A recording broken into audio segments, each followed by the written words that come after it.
a professor there, and he's been the head of the department also, and I've been interacting with him a lot when I was at IIM Bank. His work on MSMEs, he has guided a couple of PhD students, his publications are immense in the sector of MSMEs. So hence we thought we'll request him to come over and speak to us on MSMEs. Similarly, we have Professor Rajendra Sinha. Rajendra Sinha is a very experienced person in the field. He is basically an operations person who has worked in the field and lent money to the MSME sector across the country. And therefore, with his wide experience, we thought we'll have the best combination. We'll have Dr. Professor Balasubramanian and we'll have Professor Sinha talk to us from various angles about MSMEs. With this, I'm going to request Professor Bala to please start his presentation. Both the professors are making a PowerPoint presentation. So I'm going to request Professor Bala to come in first, and then about 30 minutes. And then 30 minutes we'll assign to Professor Sinha, and then we'll have the question answer session. I'm going to request you to put in your questions in the chat box so that three of us can see your questions. And then at the end, we'll be able to answer them more efficiently. With this, I go over to Professor Bala, please. Good evening. I'm delighted to participate in the EGROW webinar series, the present one on micro, small, and medium enterprises in the short and medium term. At the outset, I would like to express my thanks to Professor Charan Singh for this invitation and Dr. Arvind Virmani for chairing this session. Now, MSMEs or SMEs in India, they have been facing unprecedented challenges as well as threats to their very existence currently. And this is primarily due to the corona crisis, which has engulfed the entire world, including India. Now, in my presentation, so now let me share my slide, my PPT with you so that it will have a better impact. Yeah. So I have titled my presentation as the impact of COVID-19 crisis on Indian SMEs, causes, dimensions, and implications. Now, in my presentation, I'll be using throughout the abbreviation SMEs for the micro, small, and medium enterprises because it is the internationally accepted short form for the sector. Now, at the outset, I would like to draw your attention to the fact which is well known that SMEs occupy a place of strategic significance in Indian economy ever since its independence in 1947. Now, this has reflected in the consistent policy support that is extended to the sector for its protection and promotion in varied forms ever since our independence, on the one hand, and also on the other, the sector's contribution to Indian economy has steadily increased over a period of time. Prior to the emergence of this COVID-19 pandemic, the sector as a whole accounted for more than 63 million enterprises, employed more than 120 million persons. And it was the second highest employer, first being agriculture. It accounted for 45% of the manufacturing.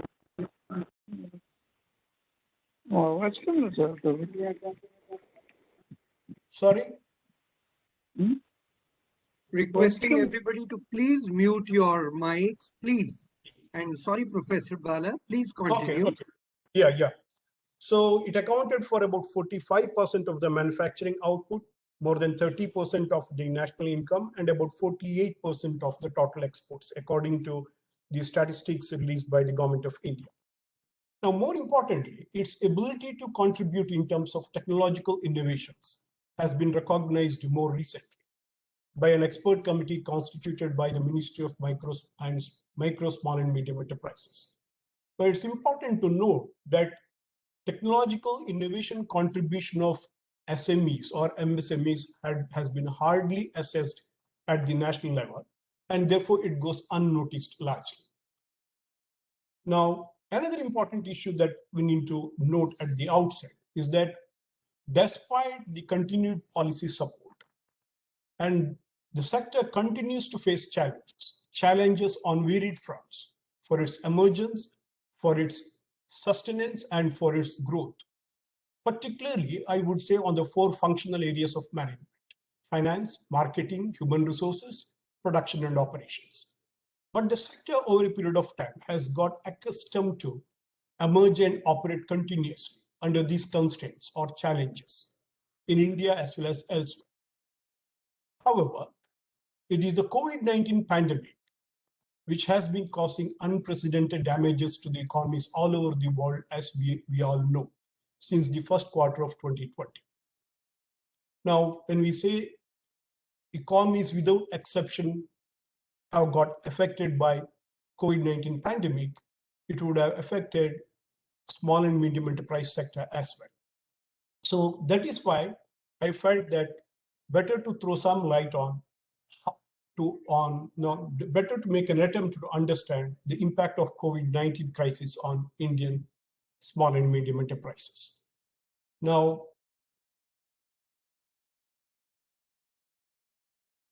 before going ahead, what is this? I think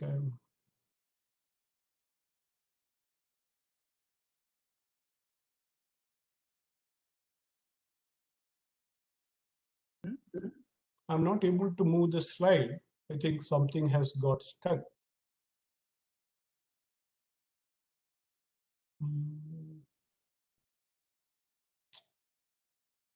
At bottom there should be arrow to next the slide. At the bottom left side of the slide. No, I'm not seeing any arrow.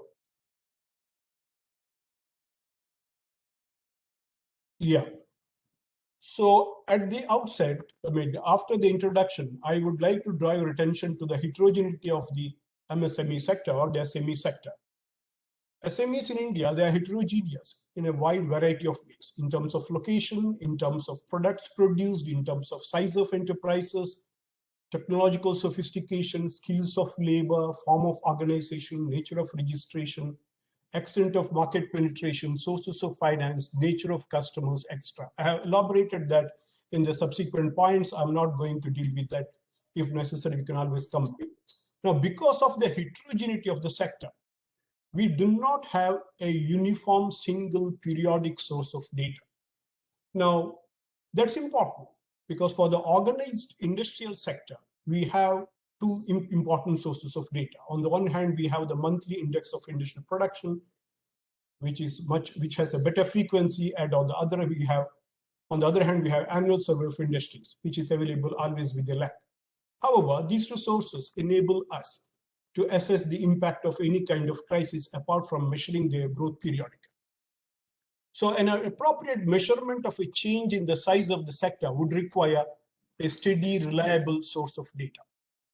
Now, a periodic measurement of the size of SME sector in terms of number of enterprises and employment, particularly, and even income, if possible, is of paramount importance to any developing economy like India. And this assumes significance, particularly in terms of a crisis like the present one. But in the absence of that kind of a reliable periodic database, it is next to impossible to assess the impact of a crisis like this. But it is possible to make a guess or to discuss the possible impact in terms of if one can understand the dimensions of supply and demand shocks that have emerged from the COVID-19 crisis in the context of the nature, structural, and regional spread of Indian SMEs.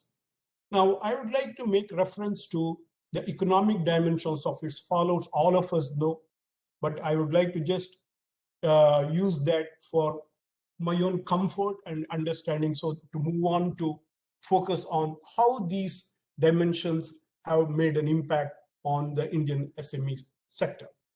Now, as far as supply side effects are concerned, All of us are familiar. It need not be repeated. There was a complete national lockdown was implemented when the first wave of COVID-19 emerged, which led to the severe curtailment or disruption in the supply of goods and services. That is because of complete stoppage of production activities during the lockdown period, followed by exit and scaling down of a large number of enterprises across the country.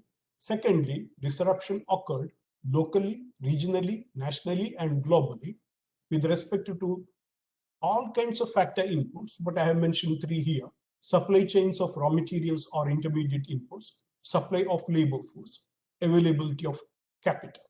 Now, disruption happened even in the context of the emergence of new enterprises, or emergence or expansion, or emergence of new enterprises and expansion of existing enterprises. And some empirical studies in some other contexts have made reference to reduced labor productivity, which would have happened in India as well. Lastly, disruption or curtailment would have happened even in terms of R&D and technological innovations of existing enterprises, which would have curtailed the flow of new products or new services and related intellectual properties, including patents. Now, this is the supply side issue. Now, let us move on to the demand side issue. We all know that aggregate demand or aggregate expenditure has four major components. Consumption expenditure is the predominant one, account for more than 60% of the total aggregate demand or aggregate expenditure in the context of India.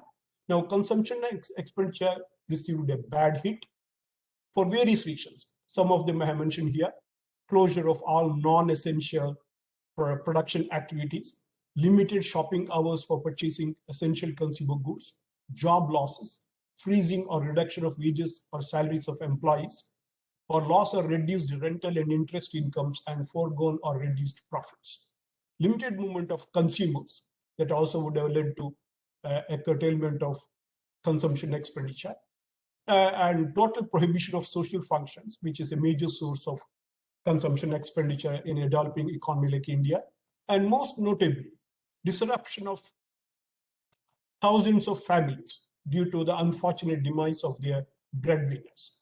Now, as a result, private final consumption expenditure declined by almost 10% in 2021, according to the government statistics, and it is unlikely to revive in 2021-22 unless and until COVID-19 second wave subsides and the health crisis is reined in sooner than later.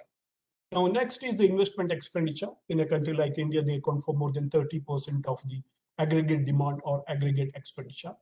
That too received a bad hit due to stoppage of production activities, wiping out of enterprises, disruption or reduction in the supply of factor inputs, loss or reduced retained surpluses, loss or reduced profits, reduced flow of loanable funds, bleak market prospects, or low business confidence. All would have led to the investment expenditure to come down. So gross fixed capital formation declined by almost 15% in 2021, according to the government. Now, its revival would depend on the revival of consumption expenditure to a large extent. And the third one, that is the net export expenditure. But I have here made reference to both exports and imports. Both are important because imports play an important role in exports as well as in the overall economic activity of a country like India. Now, reduction in income levels across the globe, disruption or reduction in the global supply chains of MNCs, both would have led to a reduction in exports as well as imports. But I have made reference to the statistics with respect to exports only declined by more than 8% in 2021. Now, its revival would largely depend on the recovery of global markets, particularly in the developed world. Now, coming to the sector-specific supply shocks and demand shocks, I will make a quick reference before trying to make an assessment of the dimensions of the impact.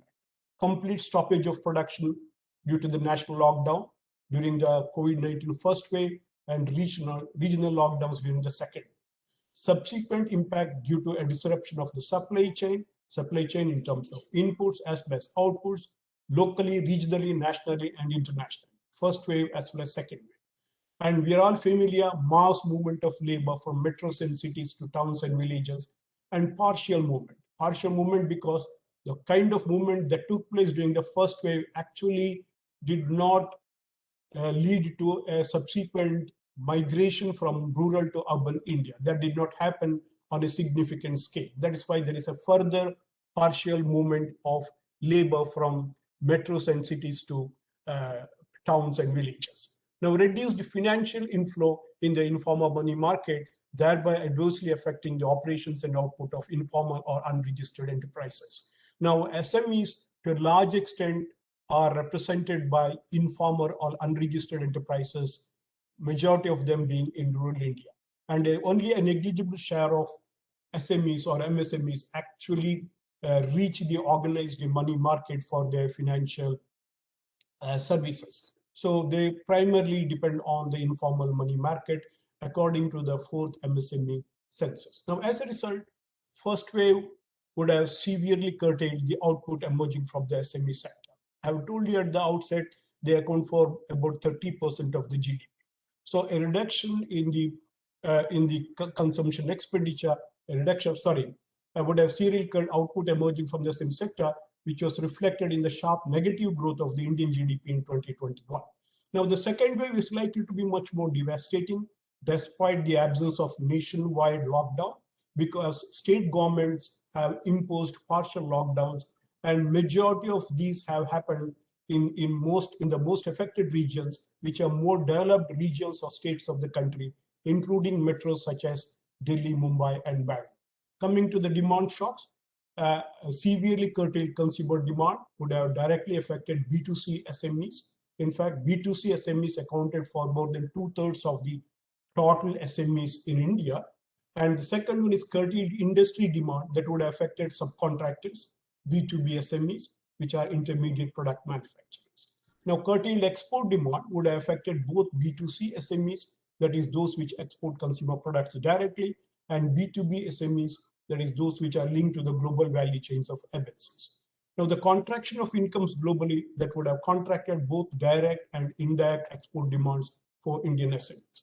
But one point I would like to bring to a kind attention, that only a negligible share of Indian SMEs actually operates in the export market, and therefore decline in incomes globally and disruption in the GVCs of MNCs might not have directly hampered Indian SMEs to any great extent.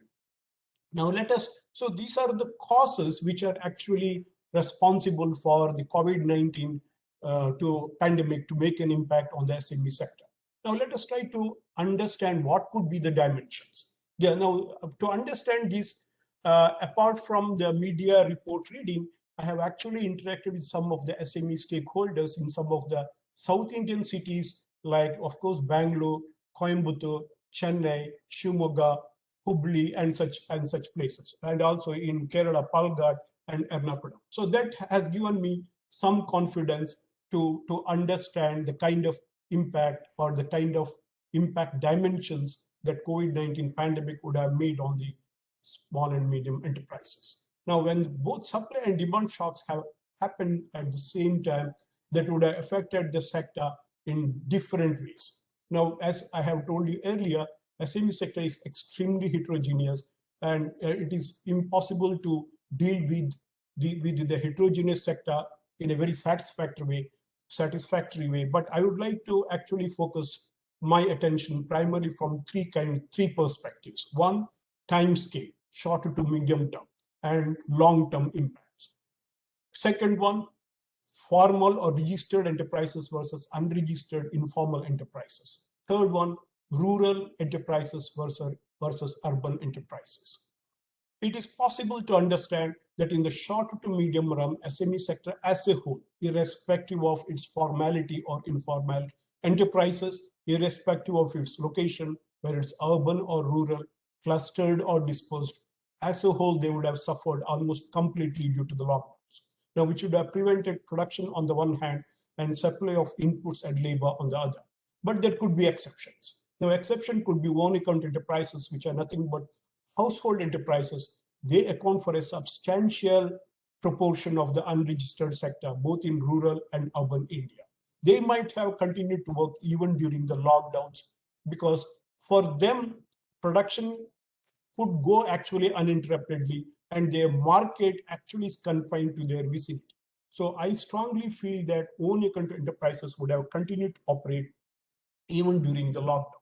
It's also because I had the opportunity to see in my vicinity here that household enterprises working continuously even during the lockdown period. So when the authorities largely eased lockdown restrictions, many formal enterprises, they would have resumed production, started their operations. In many cases, they did it with the curtailed labor force. That itself has an implication on the employment recovery in the country. Now, going ahead, overall, the COVID-19 outbreak and the subsequent lockdown would have dealt a considerable dent on the employment sector of the country by wiping out a large proportion of the MSMEs. Partly, this is reflected in the estimated job losses, which were close to 11 million in 2020, according to one private source. Now, according to CMI estimates, unemployment scenario in the country deteriorated sharply since January 2021. And it was more pronounced in urban India than in rural India. I have some statistics here, but that is, if necessary, I will deal with it later. And many of you would have definitely seen in the media. But these figures do not cover massive underemployment of labor adopted by firms due to cutting down the number of working days per week and adoption of automation. I have come to know from reliable sources that many SMEs in South India, they have resorted to automation or resorted to more capital-intensive production, mainly to overcome the shortage of labor, mainly to overcome the labor restrictions imposed by the state governments, particularly during the second wave. Now, together, they would have led to a sharp reduction in consumer demand, followed by a decline in investment demand as well. Now going ahead, a larger proportion of unregistered or informal enterprises in urban areas would have got wiped out completely, or resulting in reverse urban-rural labor migration, as noted by the Reserve Bank of India in one of its reports. Now, this, of course, would have led to, because again, we have come to know that a certain proportion of the labor force, when it migrated from urban to rural India, many of them, they resorted to starting new enterprises, majority of them in the service sector. It could be selling of vegetables, fruits, or service enterprises. But that kind of a thing has happened post May 2020. And a major, and we have also have been told that a certain proportion of the labor after migration, they have joined the agricultural sector.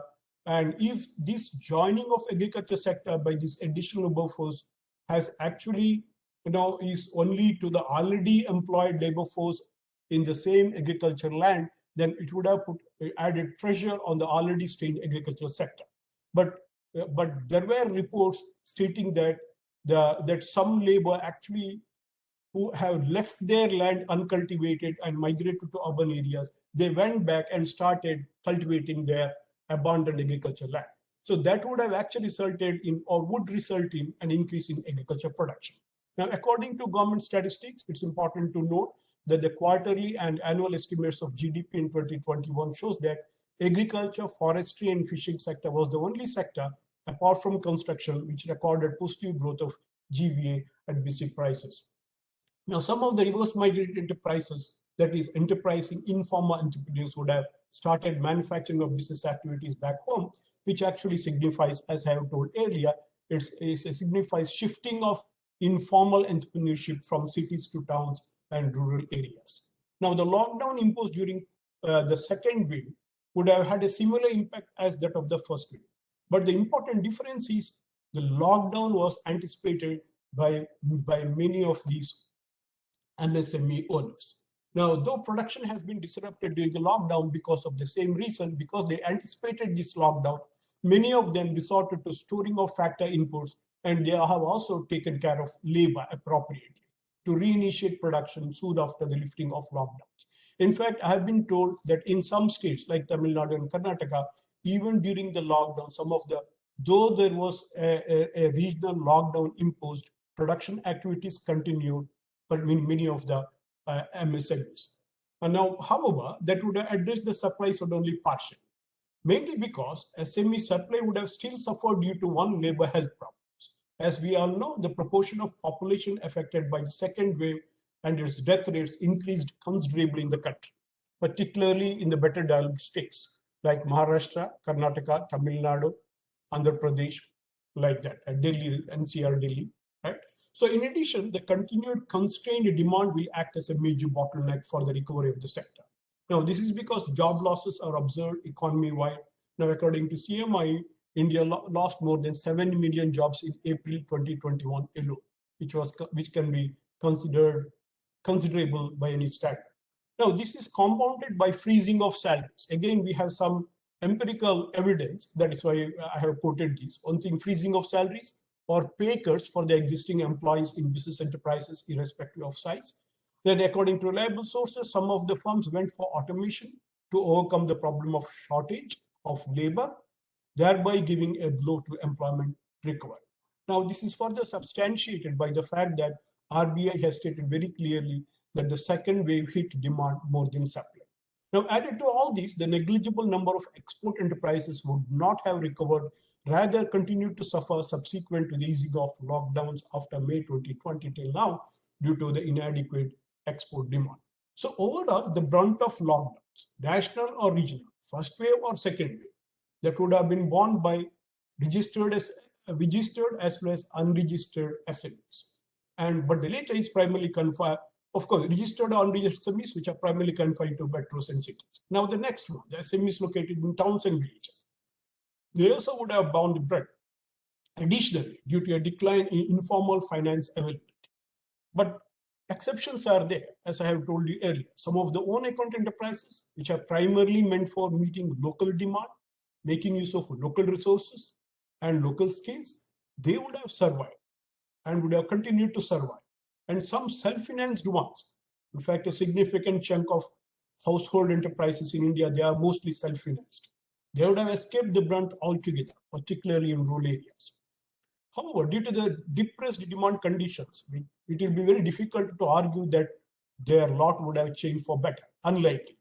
So the rehabilitation packages introduced by some of the state governments, of course, earlier by the national government in May 2020, now more recently by the state governments, and of course by the RBI, in this time of crisis are welcome, as it would have provided the much needed immediate relief to SMEs, including the unorganized workers. Now, that is the scenario as far as, or the dimensions of the possible impact as far as short term is concerned. So my strong hunch is that in the short run, that is since March 2020 till now, perhaps about 1/4 to 1/3 of the SMEs would have actually lost their existence altogether, and majority of them would have been single owner come employee informal enterprises, but in enterprises both in urban, particularly in urban India, less in rural India. As I have told you earlier, some of the reasons have been explained. Now, how long the COVID, now in the long run, at what rate the SME sector would continue to suffer, or at what rate it would be able to recover, would depend primarily on two factors. One, how long the COVID-19 pandemic will continue to haunt the economy, and how soon the country will be able to rein in the health crisis through extensive vaccinations of its widely spread population, and as a result, how successful the country will be in preventing the emergence of the third wave. In fact, according to the government, the entire population will be vaccinated by December 2021. But according to one private source, they have actually made some estimates based on the current rate of vaccination progress, and they have said that it would take about 2 years, 7-8 months or so. At the current rate, that is calculation based on average vaccination given between April 20 and April 30, 2021, vaccinating 70% of all Indians, that is the herd immunity threshold, is expected to take about 2 years, 9 months. Now, that means immediate recovery of MSMEs or SMEs is unlikely to be a factor to emerge. Now, the second one, how effectively the government would address the concerns of the SME sector through monetary and fiscal policy initiatives. Of course, I have deliberately avoided giving a description on the Atmanirbhar Bharat Abhiyan package, which all of us know And I may make brief reference. It could be collateral-free automatic loans, subordinate debt for stressed MSMEs, equity infusion for MSMEs, enhancement of the investment limit. Actually, enhancement of the investment limit would have given a blow to the employment recovery scenario, according to me, because that has facilitated many of them to adopt capital-intensive production and overcome the problem of labor shortage. So there are several initiatives taken by the government, and that would have, of course, helped the sector. But I have a strong feeling the benefits would have largely confined to the registered or formal SMEs, particularly in urban India. Now, of course, RBI has taken a series of measures which are actually laudable. The flow mainly to encourage the flow of credit to MSMEs, including unorganized sector entities from the scheduled commercial banks. Among them, the notable one is the support extended to small finance banks to enable them to lend in turn to micro and small enterprises apart from informal enterprises. Now, we all know that small finance banks are a new entrant into the Indian banking system with a differentiated focus on financial inclusion. But they account for a very minuscule part of the financial system. What is more important is, according to an RBI report, which states very clearly that small finance banks, they are predominantly confined to urban, metropolitan, and semi-urban India, which accounts for more than 80% of the total small finance banks, whereas rural India accounted for just 18%. So given this, how far they will be able to reach out to the larger proportion of distressed informal enterprises is $1 million question. That doesn't mean that we have to and shift the entire focus towards informal enterprises. In fact, formal enterprises play a very important role. They account for a negligible share in employment, but they account for a considerable share in investment, in production, and in exports. Therefore, they deserve, of course, they deserve a major attention.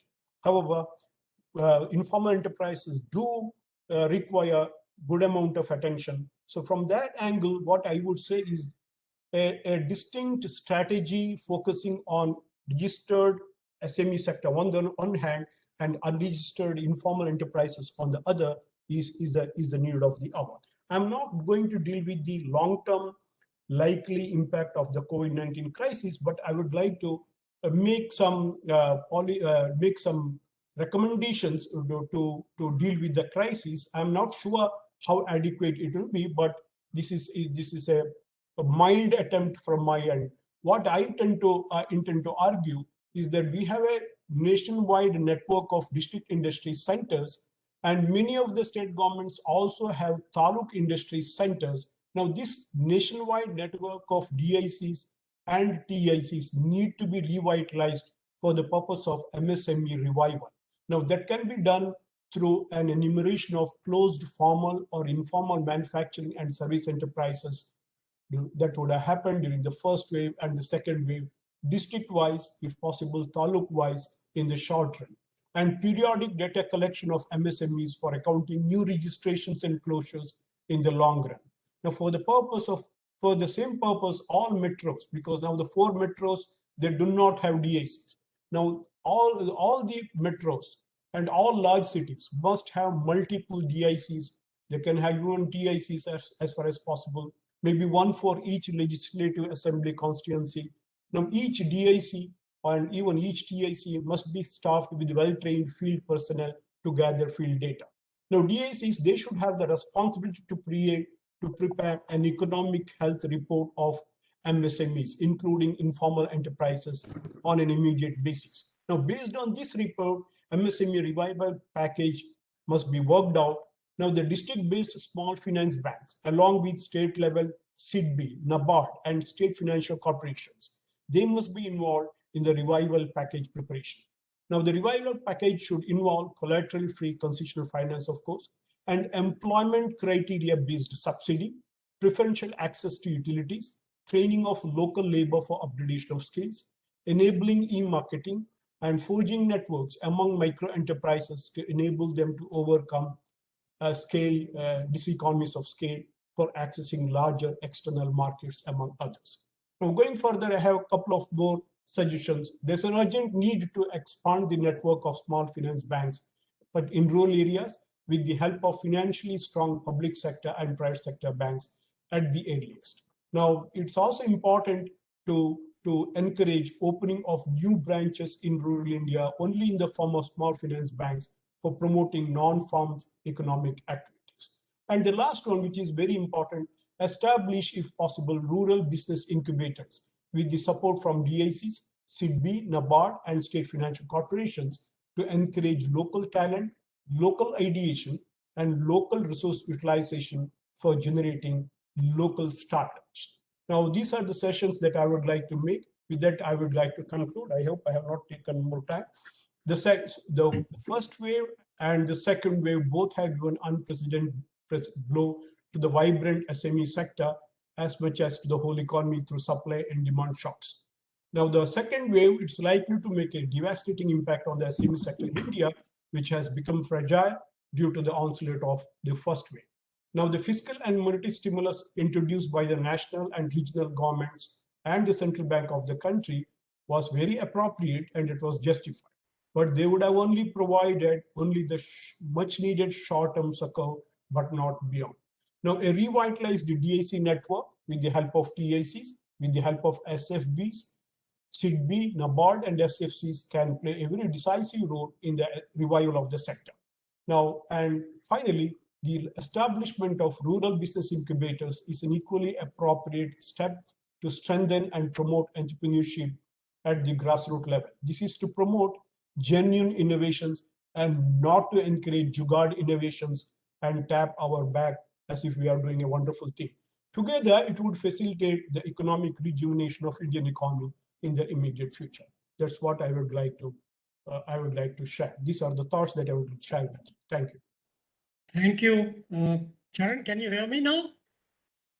Yes, we are so happy and we can hear you. Please take over. Okay. Yeah, thank you very much. I'm very sorry. I don't know. I guess I'm also a novice in computers now. Okay, so I guess we have two speakers. I was wondering whether I should say something now on the first talk and let you, Professor, think about the points I'll be making, and then perhaps you can address some of them after the second speaker, if that is okay. Okay. So, okay, as you wish, Dr. Arvind, if you can give fresh, I will have, Now, it's up to you. It's up to you because light had just gone off. So I thought that I should grab the other opportunity, which you said, but the light has come. So now I leave it to you. I was asking, it depends. If the topics are, if the talk is more or less similar, then maybe I should wait. But if there's some differentiation, then I would like to say something. There is some, there will be difference. Okay, so let me just, some of the things may be relevant to both, but that's okay. See, one of the questions, Professor, you may have said it, I've noted very interesting 2 points. Your conclusion that 1/4 to 1/3 of all MSMEs in this country have likely gone bankrupt, so to say. They've closed, right? That was one very interesting point. So you have an actual estimate. The second one is labor shortage. That's something, of course, I analyze and use CMI data every month. So, I'm very familiar with that. But I'm not, this labor shortage issue, I think, needs more discussion. But yes. Let me tell you, we've done a lot of work on we modeled the lockdown, etc. And there's some facts which may be useful. We concluded that about 10 to 15% of the entire economy was in what we call contact services, hotels, restaurants, tourism, that sort of thing, which was disconnected from manufacturing. There's of course trade and transport, which is directly linked to manufacturing. Besides that, the contact services, cinema halls, etc., etc. And roughly, and another 50% was manufacturing, mining, construction, which was shut down in the first lockdown. So 60% of the economy was shut down. The rest of it, 40%, was essential commodities, which was not locked down. And my question, I want to put it in the context of that. I would expect in that 60%, whether it's MSME, informal, unregistered, whatever, it would be all would be hurt. So I am sometimes puzzled. So for example, just to take the aggregate numbers, because I don't know the subset numbers, if 85 to 90% of the economy is MSMEs, self-employed, etc., then I would expect 90% problem to be in that sector, right? If it's proportional, 85% of the people who are hurt, the firms which are hurt will be in that sector. I mean, I don't, but so the issue for me and the question for me is there a disproportionate effect in some sector, some subsector besides the contact services where contagion remains a problem? So that's a question which constantly comes to my mind, which I'm haven't had a satisfactory answer, but I just leave it on the table for you, and perhaps we'll come back. With that, let me move to our second speaker. I hope, Charan, you introduced him, right? And anyway, yes, I wasted a lot of time, unfortunately. Not a problem. Dr. Sinha, over to you. Yeah, thank you, Dr. Vemani, Dr. Sharan Singh, and Dr. Bala, and my all esteemed participants here, distinguished colleagues. I have a presentation, so I will show it.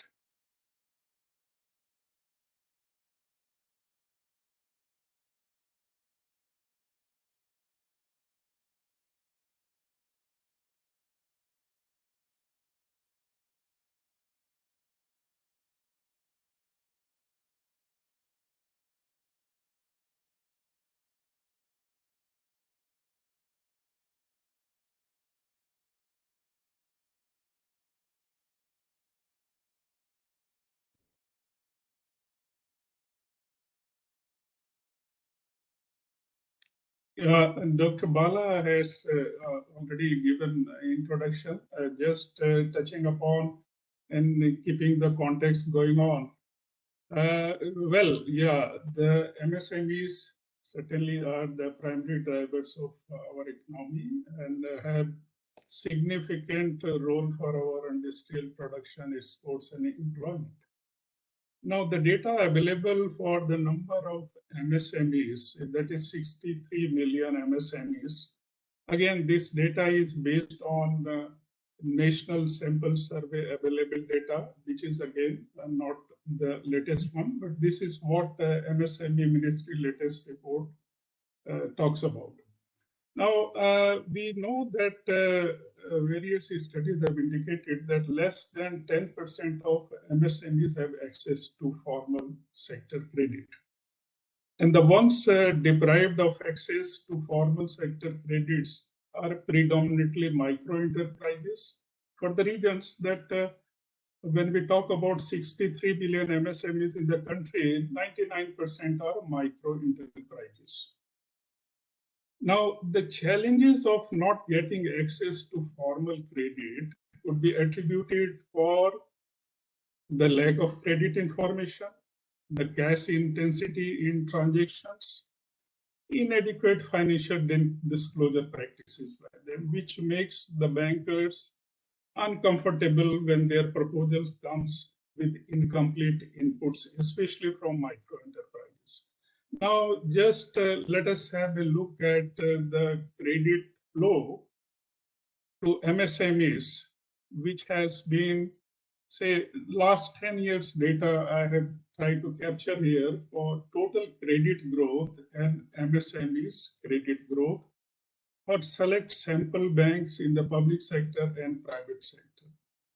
Now, we will see that the growth is as high as 400+% in case of total credit growth. But when it comes to MSME growth, MSME credit growth, now it is vis-a-vis this growth for individual banks, barring two banks whose database for the initial year was low for MSME credit. There is a wide gap. So the reasons I said earlier that why especially micro enterprises not coming to the formal sector for various reasons.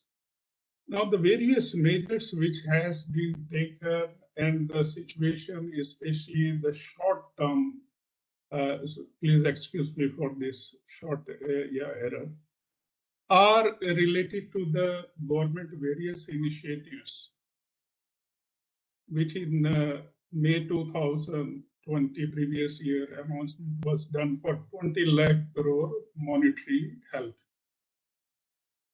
Now this Atmanirbhar Bharat Abhiyan had various components. I will just give a briefing how far the progress has been there.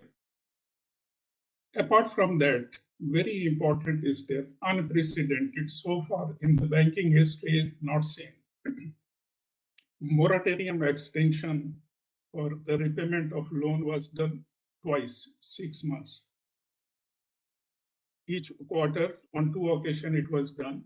Subsequently, at the same time, it was mentioned that the banks will be doing replacement, rescheduling for the working capital, for the term loans, and on case-to-case basis, they will be taking a call.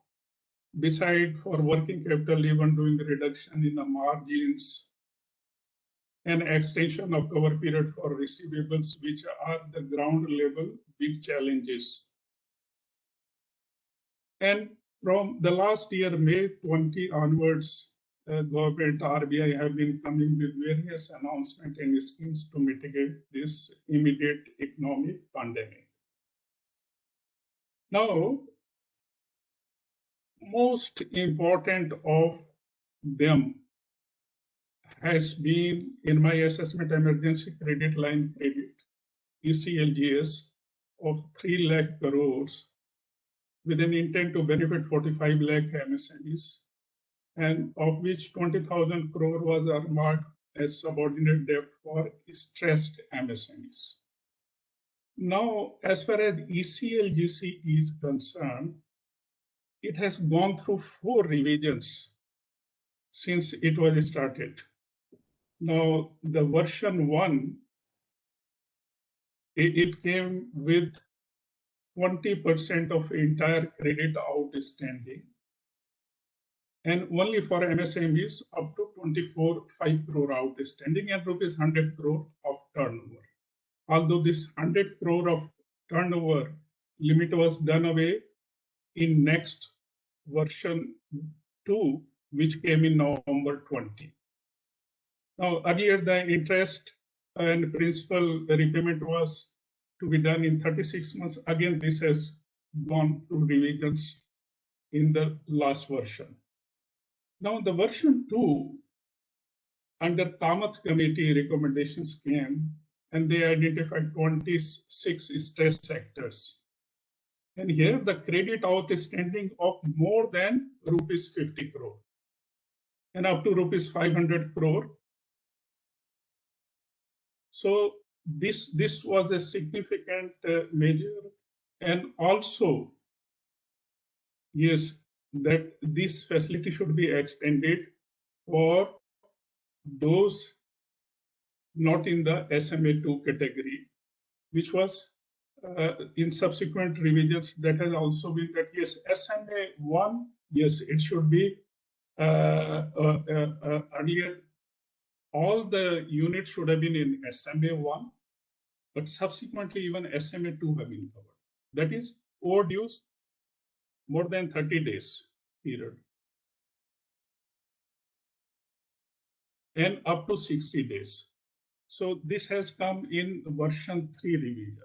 And here hospitality, travel, tourism, sporting sectors have been included. And even this 500 upper cap has been removed as loan outstanding. But here there is a cap that the 40% or maximum rupees 200 crore, that much assistance, not beyond that, has to go. Now, the latest version of this ECLGC, which has come, now it has extended up to 5 years the repayment period. So that is a very good comforting thing, given the fact that this pandemic had extended and uncertainty still hovers. Then 100% guarantee cover to loans up to rupees 2 crore to hospitals, nursing homes, clinics, medical colleges for setting up on-site oxygen generation plants. Now the interest rate for this is 7.5%, and for the earlier which I talked, it is 9.25%. Again, it is much lower than what actually MSMEs enjoy. So it has really been quite helpful, and a lot of money which MSMEs have got, they have used for payment of existing debt, in fact, so as to reduce their liability higher interest rates, because here there has been a cap that it will be not more than 9.25%. Now, if we have a look at the data for this ECLGC, then 3 lakhs crore amount, the latest information says that 2.54 lakh crore has already been sanctioned. Indian Bank Association came out with this information, and 2.4 lakh crore has been dispersed also. And 90% amount-wise benefit has gone to MSMEs. And 87 lakhs in numbers have been benefited. So this has been an encouraging development in my assessment. 28,000 crore subordinate debt for stress MSMEs, yes, it has been intended for those MSMEs which are NPA or stress, which in ECLGS are not covered up. So this certainly again has been a good initiative. Now, rupees 50,000 crore equity infusion for MSMEs through fund of funds, also addressing the problem of shortage in growth capital for MSMEs and those companies in nascent and initial stages, not having recourse to the venture capitalist and professional credit sources. So this will help to expand MSME size and will encourage MSMEs to get listed on the stock exchanges. Now, these measures which I talked about, short-term measures. Now, let me talk about the medium-term, some measures which the government has taken. It is going to help out certainly in the medium term. Now, one thing which has come last year, again with the Atmanirbhar, that document, the 2006 MSME definition, which was long pending, got revised upward in terms for investment in plant and machinery and also turnover. Turnover criteria was used here, which was not earlier there. Now there has been a significant jump in plant and investment, plant and machinery investment for to tell that earlier it was 25 lakhs for manufacturing, micro 5 crore for a small, and medium it was 10 crores maximum. Now for small it has gone up to 10 crores. For medium it has gone to 50 crores 5 times. So it is a significant step and very realistic. In my interactions across MSMEs, I came across that they were having turnovers 100 crores, 150 crores, 200 crores. And certainly the challenges were with them. Now, with this upper increase in plant and machinery cap, they can go for modernization of plant and machinery and without worrying losing the MSME status. So this is going to benefit in medium term and long term. Then the government taking steps disallowing up to rupees 2 200 crores government procurement tenders. Now, this is a very good step, and this is a step for self-reliant India and Make in India. It will support that initiatives.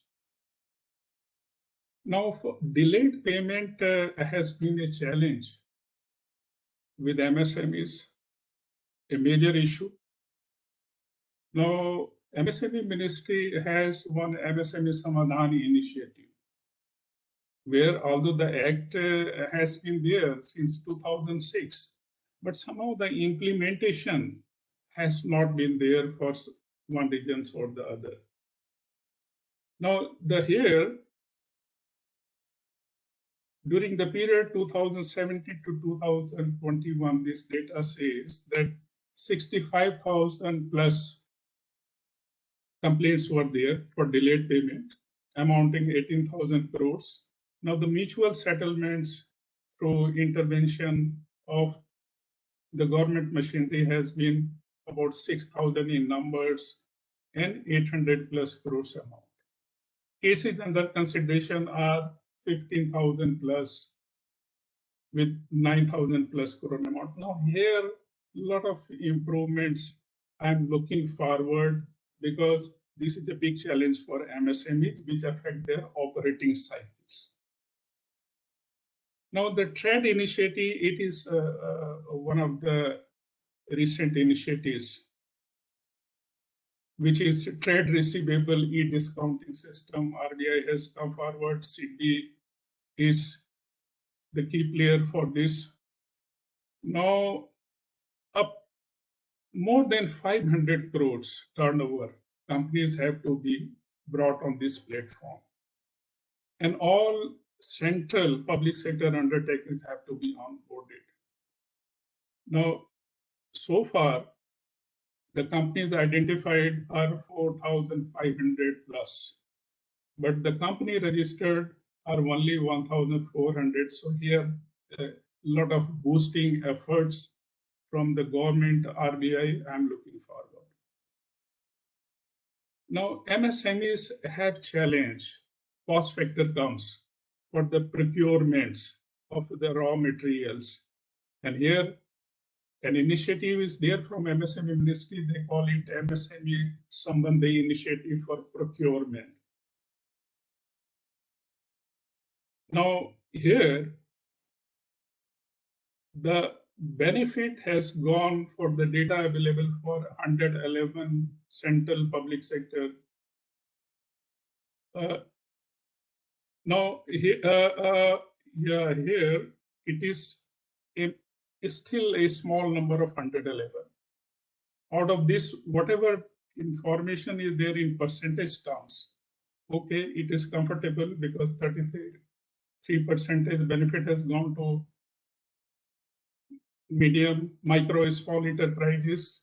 SC, ST owned, it has also been there. Similarly for women owned MSMEs. But the numbers of central public sector undertakings enterprises has to go up on this platform. One new initiative was brought, that is what we say 59-minute loan portal with SIDBI as the key player for this. Now, in principle, sanctioning is done and the availment then the MSMEs can have from the bank branches. Now, and it has to be initiated through GST. Now, number of sanctions here is, it is 2 lakh plus, disbursement is also 2 lakh plus. So it is giving encouraging signals. 70,000 crore sanctioning has been there, 58,000 disbursement has been there. Again, it is giving a positive signal. I hope this platform will be closely monitored and this will be an important tool for small, say, even the micro enterprises or the smallers in the small enterprises sector to avail the benefits. Now, I have my suggestions here while I'm ending my talk, that whatever the initiatives the Government of India, Reserve Bank of India has brought in, MSME should avail, meet their bankers, connect to them, because it is case-to-case basis. So they have to meet their bankers. Also, the money which they get it, additional amount under CLGS, that should not only be used for debt payments, but the growth it should be used so that later on this money has to be paid in 5 years. So the source of income generation has to be there. So that is important. And the diversification in today's time, they should look upon wherever possible, they should look at their business model and go for innovative approach. I know some of the units in Pune, in chemicals and in say perfumes, they did diversification quickly and went for sanitizers manufacturing, the demand of the time. And in a quarter period, they achieved the whole year turnover. So innovation is important. Diversification is important. Another important factor which Dr. Bala was also talking about, that Udyam registration of MSMEs for getting the various initiatives, benefits, monetary benefit, the registration is very important. Not all MSMEs are registered. Now, prior to this new definition of MSMEs, in the old definition, when I was looking at the data 2018-19, that point of time out of 6.3 crores MSMEs, only 69 lakhs in the report were there mentioned as registered. So here the initiative has to come from MSMEs and other government stakeholders for encouraging MSMEs to get the registration. The third suggestion from my side will be there that digital transformation in MSMEs is inevitable, very important. And in a scenario like this, where some of them, few of them have gone for that, it certainly has helped out to meet the challenges. The labor problem certainly, which has been there, a big one, which has caused disruption for MSMEs. So the digital transformation, I'm looking forward, which will be helping in access to knowledge, operational excellence, financial prudence, targeted market reach, and efficient provisioning for their products and services. With this, I end my talk. Thank you.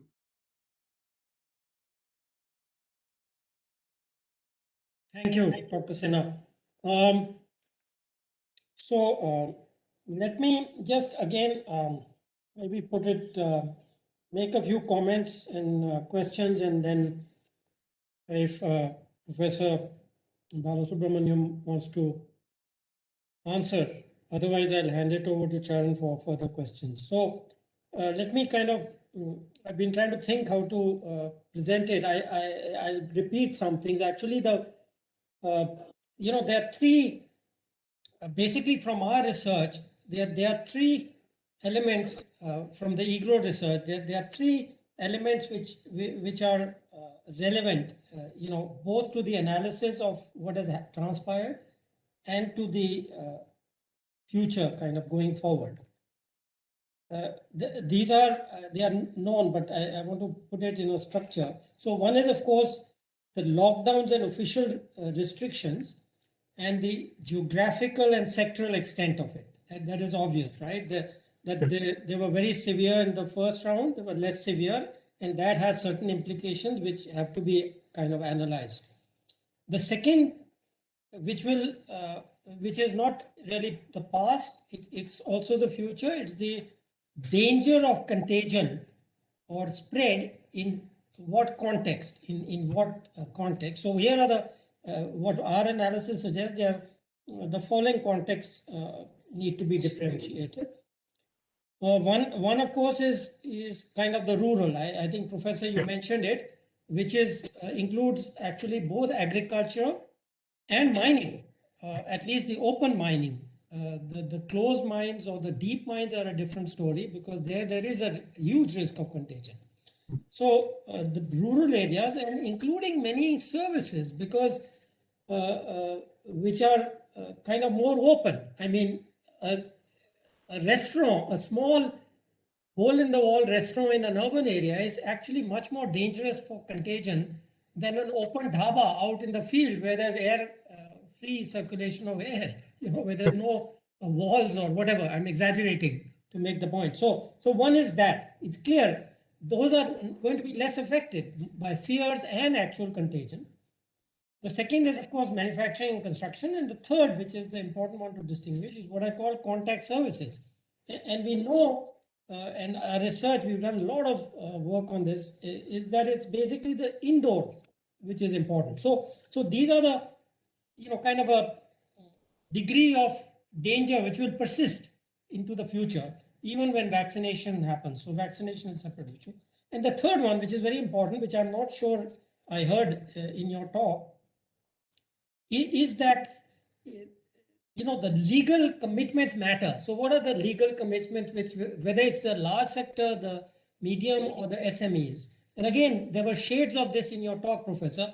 But again, we've looked at these very formally. So one is, of course, commitments to the government, right? Taxes, fees, etc., etc. Yeah.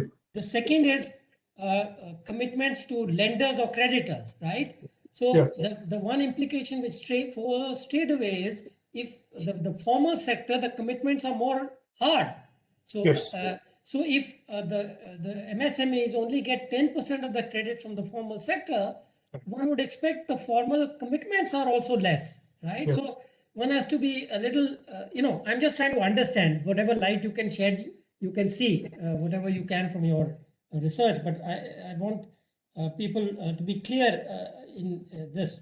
So to the extent that it's informal credit, etc., yes, people are poorer, but they don't go bankrupt. I mean, if you have a legal commitment and it is not removed, you have to pay it, you're bankrupt. Okay, that's one aspect.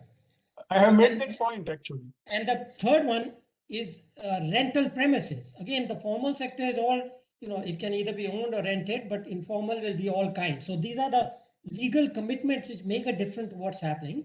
And in ultimately, as I said, the most interesting point from what I got since after I joined, I don't know, there may be others earlier, is that if 1/4 to 1/3 of MSMEs went bankrupt, the issue is how much is that of a long term and how much can be revived, and what one needs to do to revive it. Again, I think maybe implicitly you touched on it.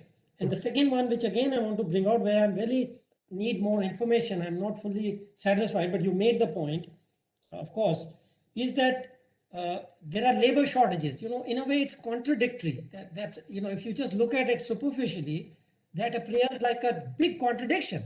On the one hand, you are saying firms are going bankrupt, MSCs are going bankrupt, they are closing down, there are legal constraints, but then there should be all this labor released. Why is there a labor shortage?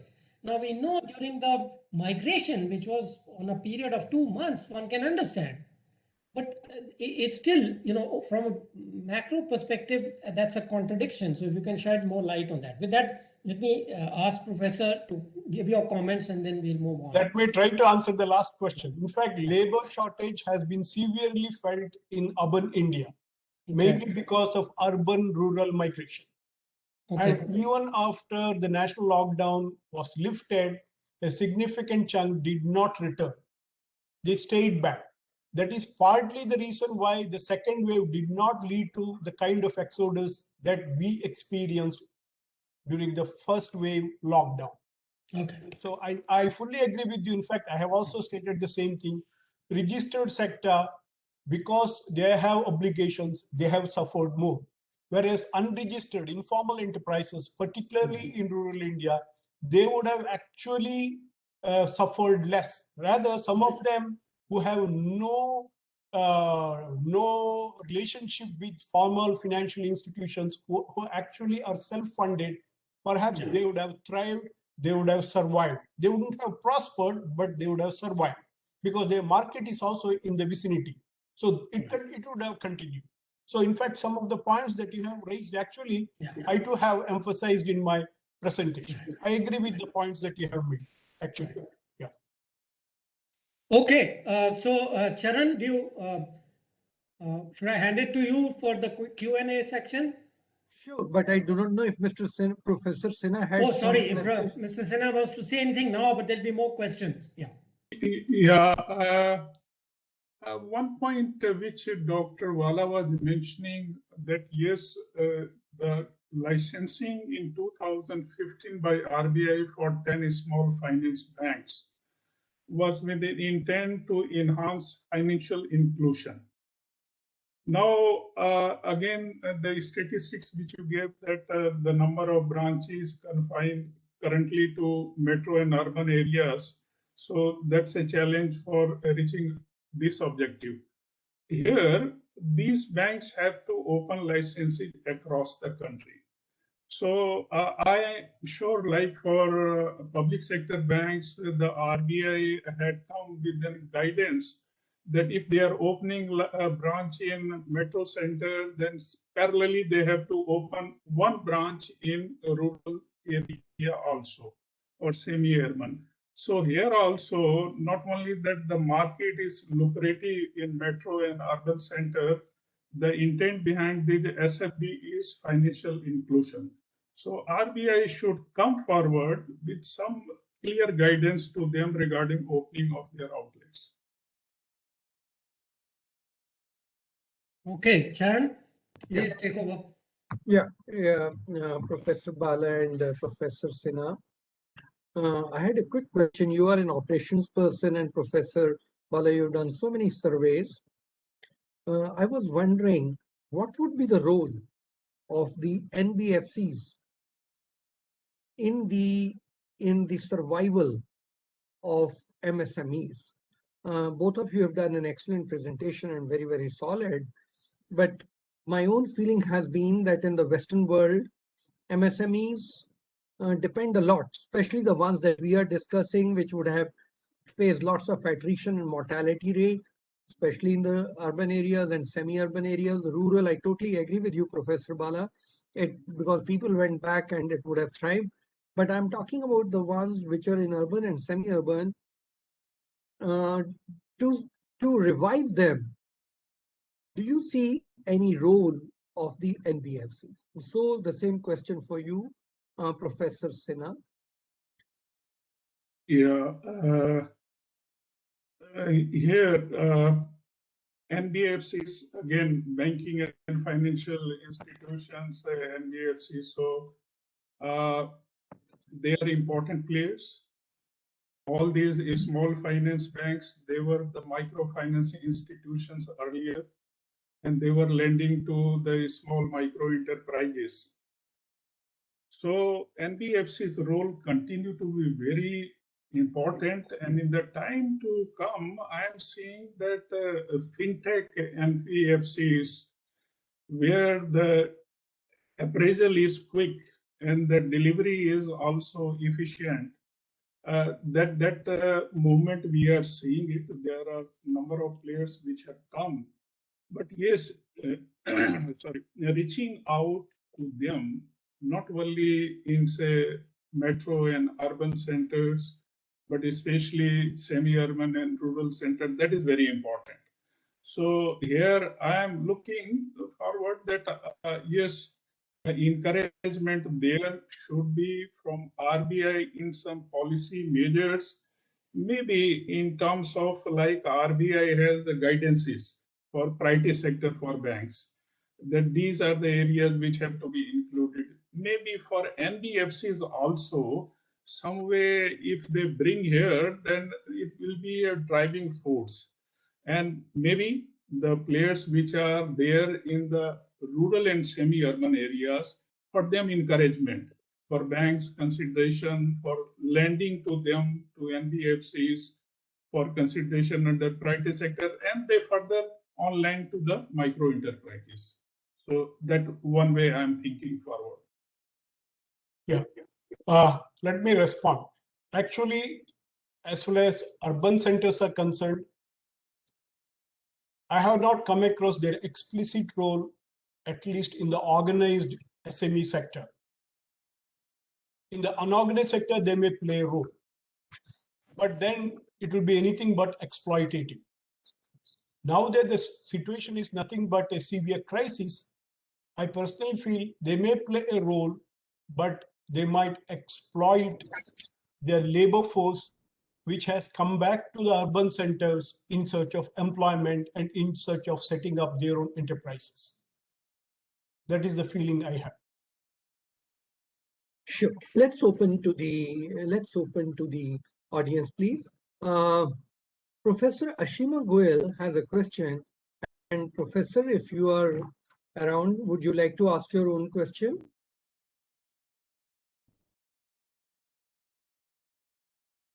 Professor, let me read the question. I thought that was very interesting.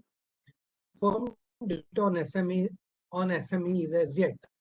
So how well do current GDP estimates capture what really happened to SMEs?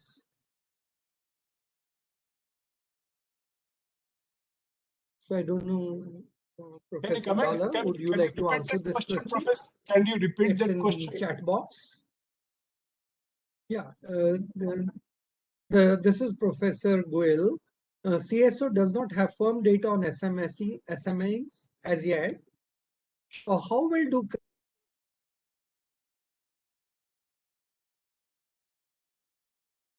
Not able to hear. I'm not able to hear you.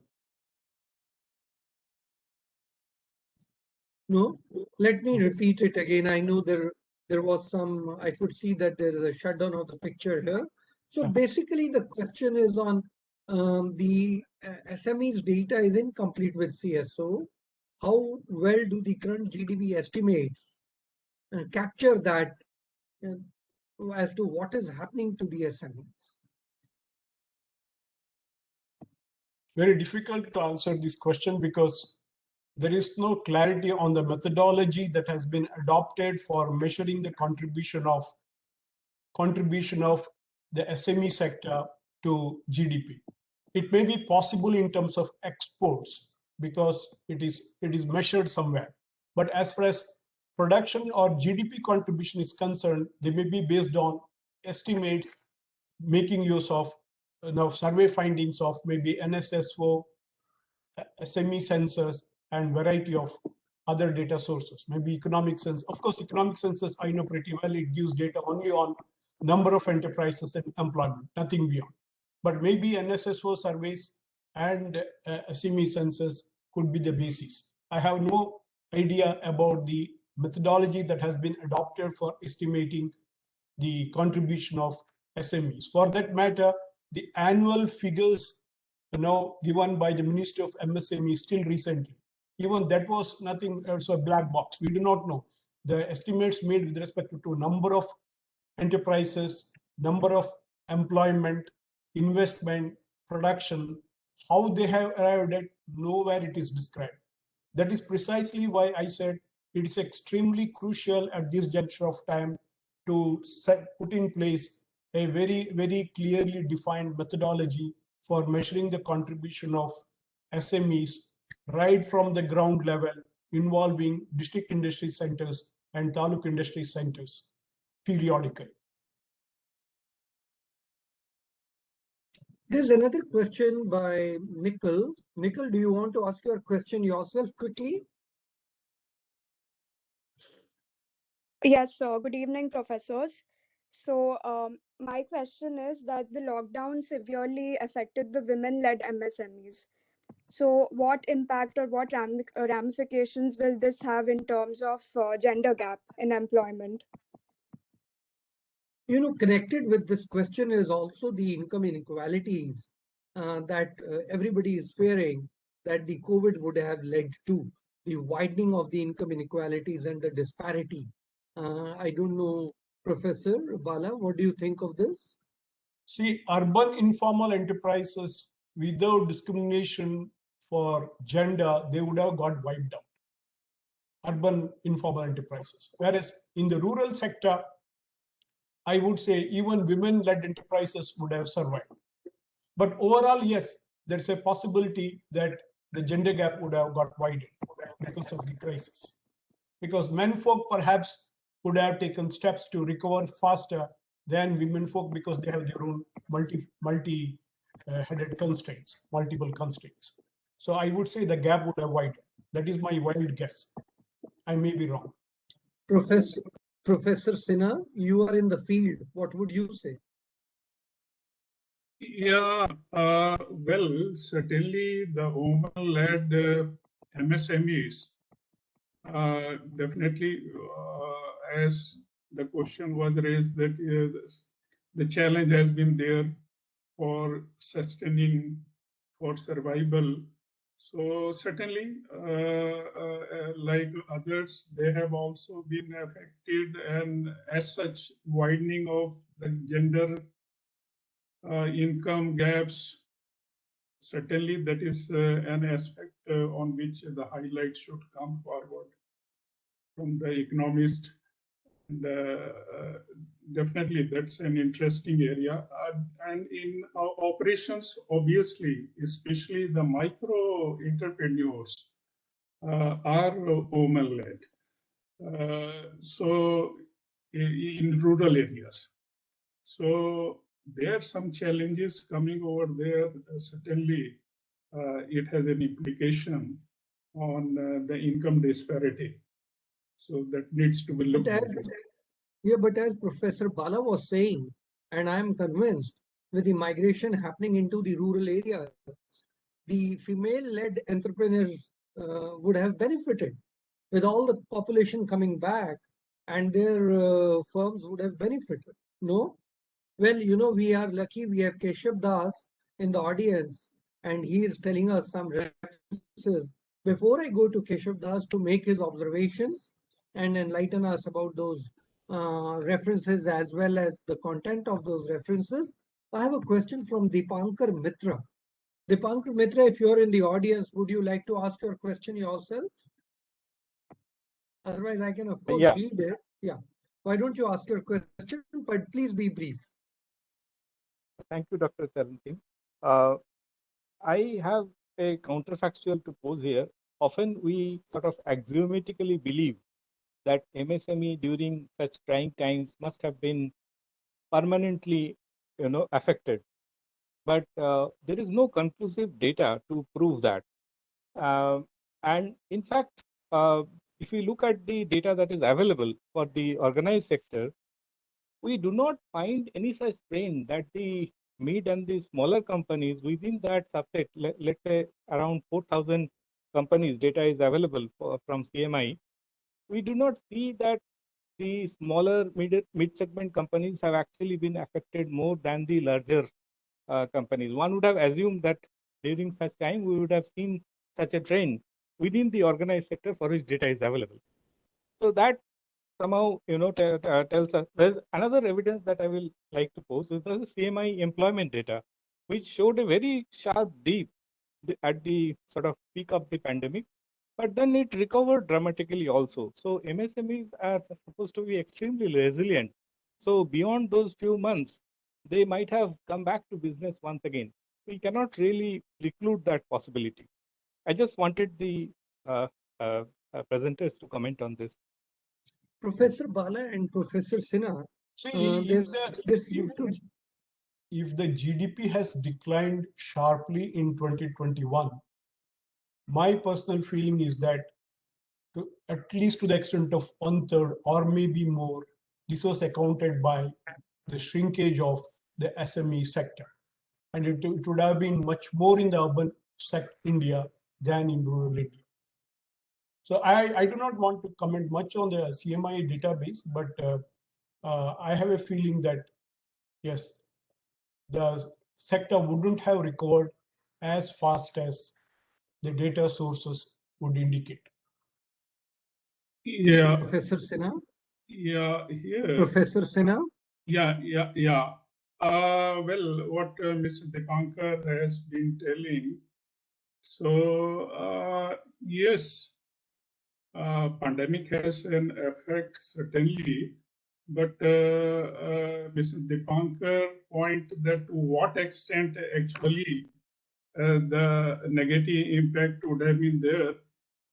But yes, when we consider that MSMEs have their whatever say GDP growth, forex in export 50% around, that sort of contribution is there. But again, export is not everybody's cup of tea in MSMEs. But otherwise, in their GDP contribution, employment, certainly it cannot be denied. So it will have its impact, certainly. But again, the point is that the impact will be in which particular metro, urban, semi-urban, or rural. Maybe the rural or semi-urban is lesser affected than urban or metropolitan. So that sort of, yes, it's quite an, as I said earlier, that it's an interesting dimensions to be looked into, and some kind of conclusive evidences from whatever data available in the researches that will be helpful. That will be helpful our quantifying the actual impact of COVID pandemic as far as MSMEs are concerned in various population groups. You know, I myself was of the view that with the pandemic, there might have been some resilience because some activities stopped, but I saw in real life many new activities crop up. Suddenly, the tiffin services started, and they are doing very good. And then for the medical equipment, sophisticated medical equipment, of course, wanted sophisticated investment and production. But then there was this PPE kits, which I thought were easy to make. And at many places, the doctor's PPP kit is different from the worker's PPP kit. And I thought many MSMEs would have jumped into the fray and made the best of it. So I thought there would be many more opportunities which opened up, but I do not know. I agree. Data we'll have to see. Now, I think the last question, the last observation, with that we'll close. It's already 7:09. I would like to hear from Mr. Keshav Das. Mr. Keshav Das, would you, if you are in the audience, would you like to speak yourself and make your observation? I thought you have interesting points to make. No, not interesting points, because I think I'm listening to Professor Bala, who is an expert on the subject, and also very nice to listen to Dr. Sinha.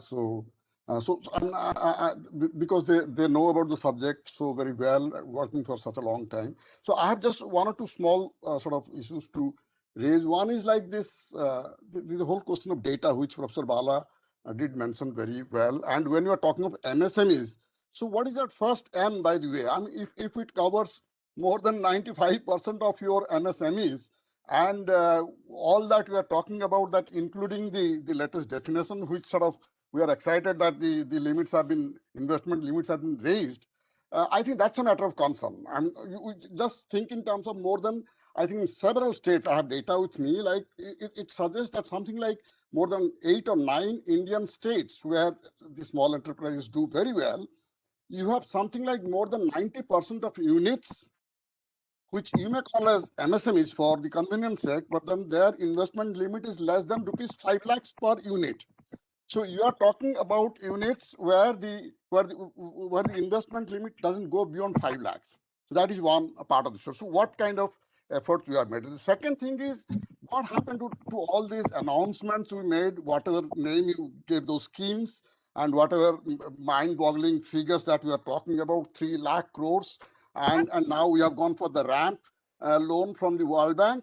So two questions on that. And one is, if you thought that the finance was the only problem that is sort of bothering the MSMEs, So where from this money will come? Are you not going to take loan? So is it the right way to do to support? I mean, we are taking World Bank loan through RAM, something like $500 million, as it was sort of disclosed 2 days back, and we have already 3 lakh crores under the ECLG scheme. So what kind of critique we have on that? That is one part. Second thing is, whenever we are sort of giving a lip service to what you call as the informal units or unorganized sector or the small, the micro, the tiny, whichever way you want to sort of describe that. So what kind of support we have for them? Whether the Udyog Aadhaar sort of scheme, which was introduced in 2015, and Udyam or whatever names, I mean, we keep changing names. We are excited about that. But what is the percentage? And my data shows from the annual reports itself that is just about 6.1 or 6.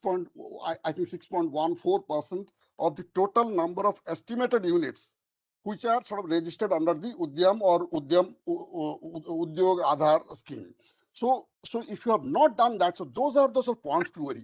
If a huge number of micro enterprises have not been even registered, so they are completely outside the purview of whatever support you might be announcing through this scheme.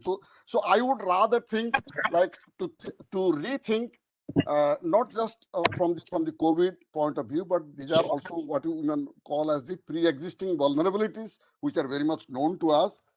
So one is the data, 2006-7, you are the 4th census data, we are in 2021. So what is that we are talking about? What the state, the present state, the state before it? So from 2006, we do not have a MSME census for the country, and we are talking about schemes around that. And so that's very sad part of it. And even in 2015 or in 2019-20, that the data that you're showing is actually based on the NSS estimated figures which were collected in 2015.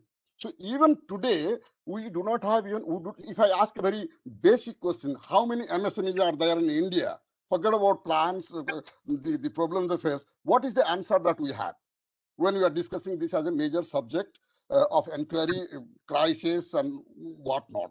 So I would rather think we turn our tables in a manner so that we focus on those who are dominant, who are in crisis, who are micro, who are based in rural areas, who are not innovating, who are not getting market support. Unless we rethink about that, I don't think announcing schemes of the kinds that we have been doing for ages and thinking that finance is the only crisis facing the MSME sector, I think that's very sad story to tell. Thank you very much. Yeah, Professor Bala and Professor Sinha, if you permit me, can we take 2 more questions? Because such an interesting discussion. Sure. And Yeah. the other thing I want to ask, okay, that's one thing. I want to ask another question to 3 of you, Professor Bala, Professor Sinha, and Professor Keshav Das. Professor Bala and Sinha, we have recorded your presentation and we'll be releasing it on our website tomorrow. Can you kindly, you have sent us your PPT. Along with the recording, can we release your PPTs? Yeah, sure. Fine. Sure. Professor sure. Sinha? Yeah, So they're so yeah. rich. Now, Yeah, Professor go Keshav, ahead. your references which you have given, can we release it on our website also along with that presentation? I have taken that from the public, from Times of India, and as you can see from, like an so you ordinary don't mind researcher. that? So No, we will. absolutely not. Sure. Absolutely Thank not. you. Because Absolutely. our aim is policy-oriented research and research-based policy advice. And Professor Keshav has raised a very pertinent question as far as the database is concerned and the policy making is concerned. And most of the time, we do interact with the policymakers, and this would really help us. Okay, the last 2 questions we are taking, please, because we are running out of time. One is from Professor Sheshachalam, and the last question would be from Dr. Charanjit Singh. Dr. Charanjit Singh, like you, Professor Sinha, was also in the field and doing lots of active work lending to the MSMEs. So, Professor Sheshachalam, would you like to, if you are in the audience, would you like to ask your own question?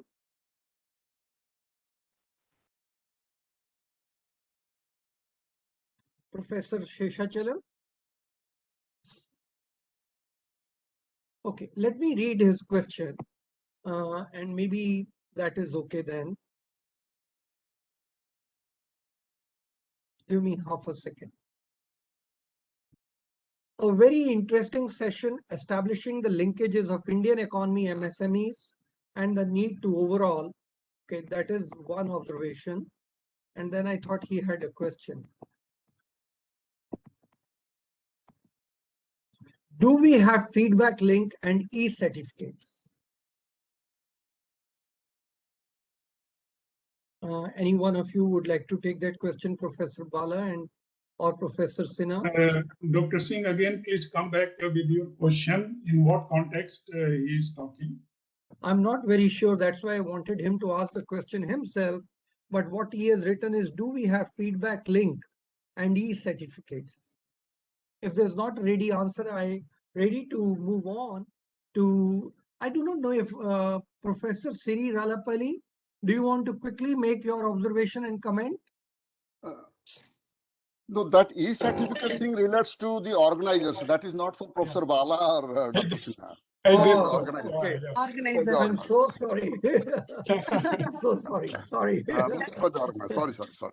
No, the participants are registering, sir, before the webinar. Sure. After attending, we are getting the e-certificates. Sure, we are He is giving the providing us with digital e-certificates. Sure, I'm sorry. I'm sorry for taking your time. Professor Charan Singh, I would Professor like to Bala, briefly react to Professor Keshavdas' observations. He has made very good observations. So I would like to reply in this way. In fact, we need to encourage both the formal sector and the informal sector. Informal sector because it is employment intensive and they will emerge in some way or the other in urban India. Whereas formal sector encouragement is necessary because they make a significant contribution to our GDP as well as exports. And in fact, we need to encourage a larger participation from the formal sector to enter them to the international market.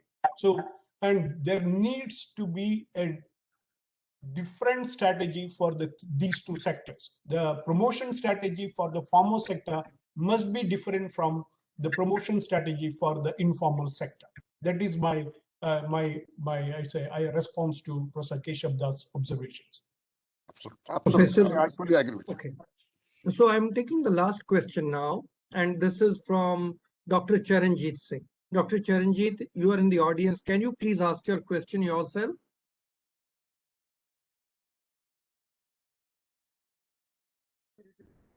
Dr. Charanjit? I have already sent the question to you. Let me read the question which he, can you be a little louder, please? I have already sent the question in the chat. Okay, let me read the question in the chat box which Dr. Charanjit has sent. From my field experience of around 3 years, I have observed that despite earnest efforts of the government and RBI, there is still lack of awareness among the rural and semi-urban areas about the schemes of Government of India in general and MSME in particular. My humble suggestion is that more efforts be made to create awareness among the people and the amount collected under schemes of RBI may be used. Now, herein, I also had one observation. When I was doing my surveys and in Pina, Professor Bala, you know where Pina is in the heart of Bangalore, I used to find this utter lack of awareness of government schemes across the spectrum. In my surveys, I did ask them what your basic educational qualifications are. Even people who had a degree, BA degree, they weren't aware. On the other side, at IIM Bangalore, there is a weavers colony not very far away. And Abhishek, Vijay Gopal and others who did the survey with me, they would vouch for it. The weavers had registered in the electricity department because they wanted high power electricity. But the MSME part of the government had not registered them. So when we asked them, are you registered? They say, yes, we are registered because we are getting electricity. But when we checked up at the other end at the MSMEs, they were not registered. So the lack of awareness where to register and lack of awareness of the schemes, I found was very, very large. And please, the surveys that I was It doing is was not, sorry if I'm interrupting. It is not due to lack of awareness. In some cases, it is a deliberate strategy adopted by the SME owners because primarily they do not have confidence in the government machinery. Now, that is one reason. Some of them, they are involved in their day-to-day operations so much, they just don't bother what schemes are emerging from the government. I will give you one good example. There is a company in Mysore. It is called Oscar Microns. Now, this is started by two postgraduates from PSG College of Technology, Coimbatore. Both were working in Mysore Electric Company, a large company. They quit that company and they started their own auto components. They innovated multiple auto component products. They entered even the export market, but they were not aware of Karnataka Council for Technology Upgradation, which was established in 1997. I interviewed these people in 2001, 2002, and again I interacted with them in 2005 because I did a paper on their innovations. Now, they were not aware of it, but both have done MTech. They were doing wonderful innovations, quite competent to understand government schemes and concessions or benefits or announcements, but they were not bothered. And they were not bothered because they are totally into their work. And some of them, in fact, I can give another example. In Pune, there is a company called BIS Research. The founder is a former employee of National Aeronautical Laboratories, NAL. Now, he had so much harassment from the excise inspectors, he came to an understanding with them that every month he will send bribe to their office so that they will not visit his company. So the kind of problems that SME owners face from government agencies is inexplicable.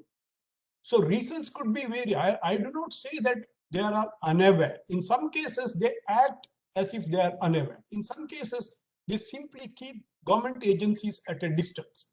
Unless and until government agencies prove their deliverability, this kind of a problem will continue to persist in the future as well. Dr. Thank you. Singh, my interactions with MSMEs, as I was telling, 2018 and 19, across all mega metro centers, and also Pune, Hyderabad, Hyderabad, Chennai, Mumbai, Kolkata, Delhi, all these. I came across in my interactions with micro, small, and medium enterprises and my own experiences as business at SMEs that say, for example, there is a tech upgradation fund scheme wherein up to say modernization or purchasing of equipments up to rupees 1 crore, 15 lakhs, 15% maximum subsidy component is available. Many of them do not know, and awareness is one of, in my feedbacks, has been one of the big challenges. So how the government machinery said the development institutes are there of MSME ministry at important centers in the country. Now they should reach out, they should make presentations with the associations, they should reach out. How far they are doing it and how monitoring is done. I have my own expectations a lot more on this front.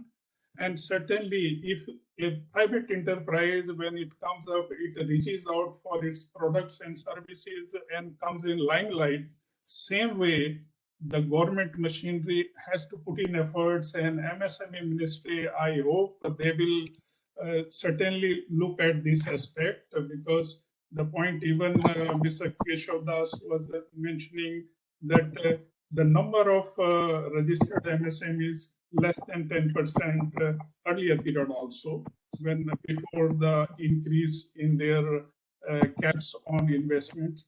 So here, that's a big challenge, and I think it has to be reached out. Majority, my feeling is there that awareness is the challenge. Dr. Bala, what he was telling, there will be certain exceptions as it happens in the society, but by and large, unawareness is the major issue. All right. There's a last observation by Abhishek Vijay Gopal, who has done surveys also on MSMEs and was assisting and researching along with me. I think he has a good suggestion. The suggestion is that should the COVID time and the government schemes, which are very attractive, not be used to increase awareness amongst MSMEs, something exactly what Mr. Professor Sinha just mentioned, that probably we need to extensively cover and use help from different associations in widening the registration process. Okay, with this, let me hand over back to our chairman, Dr. Arvind Virmani, if he wants to make any concluding observations on the session, and then I'll make some announcements, please. Dr. Virmani, please. Yeah, I just want to thank the speakers, and I'm sorry we got messed up in the beginning, but thank you. And over to you, Chair. I would like to thank the chairman for, despite the technical glitches, joining us, and both the speakers having prepared so well, and both the PowerPoint presentations are so rich, as well as the participants who have participated beyond the time limit. It's nearly 2 hours we have assembled here and exchanging thoughts.